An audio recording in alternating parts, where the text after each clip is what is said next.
Hey there, thanks for watching. It's December 1st, 2023, and I am here to do a very quick goals update for the month of December. Things get super hectic around this time of year, and I wanted to take time at the beginning of the month to set out what I would like to accomplish this month and give myself the full month to accomplish it, but really aim to have the most important things done within the first 2 weeks of the month so I can kind of relax for the rest of the month and just enjoy the season and not feel like I'm behind.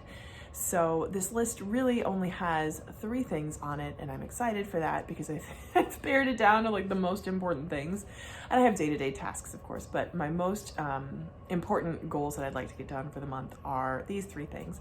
And then at the end of the video, I'll just do kind of a catch up on what's happening right now in my life. So the number one thing I want to do this month is set out a plan financially for 2023, and it can just be like a quick high-level plan, but I do have some things coming up that I would like to actually plan for and try to work into the budget as best I can, because I've noticed when it comes to budgeting, I tend to let my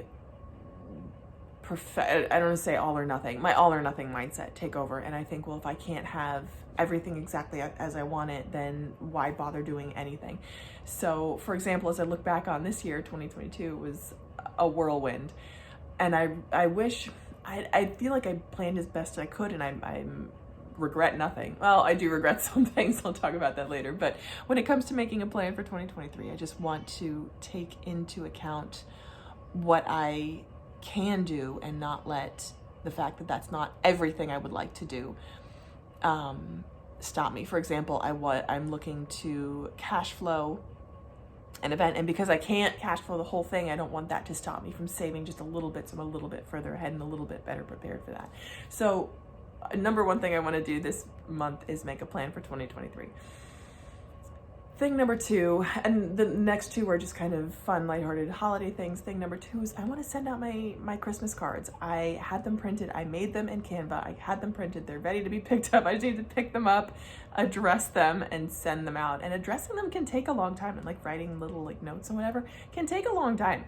So I want to allot at least 2 to 3 hours to get that done and actually get them out, because I don't want them to sit as sometimes they have done. I used to do this really well when I was younger in college. I would send out Christmas cards. So I want to do that this year and actually set aside the time to get that done. The last thing I want to do is a fun holiday activity with family, my husband, my baby.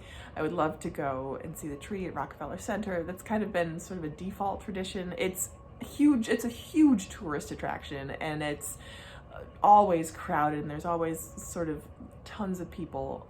There are always tons of people there, but it's fun, and it's kind of something that I've done every year that I've known my husband, so I'm excited to take the babe along this time.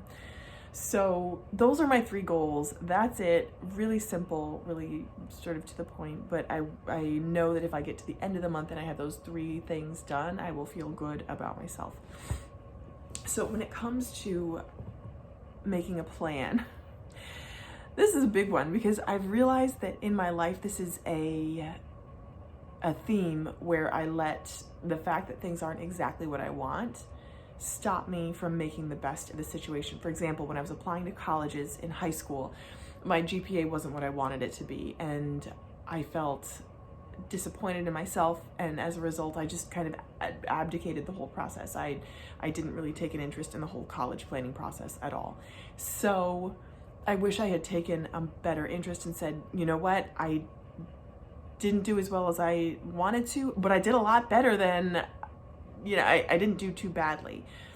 I don't say I did a lot better than a lot of other people, but I did. So I wanted to kind of own everything that I had done, and then made the best decision I could possibly make with that information, or with that situation. That's something that I found myself coming back to and having to relearn often. Now that I have a child, that's certainly coming up as well, is like, oh, well, if it isn't exactly as I want it, why bother? So that's a negative habit that I want to break, and I want to say, these are all the wonderful things we have, and kind of pick up, I don't say pick up on the positive side, but really optimize, use the strengths and play to what we actually have. So that's a lesson that I'm learning lately. I'm also kind of getting over being sick, and I'm not happy about that. Isn't everyone this time of year? I feel like everyone's either sick or getting over being sick.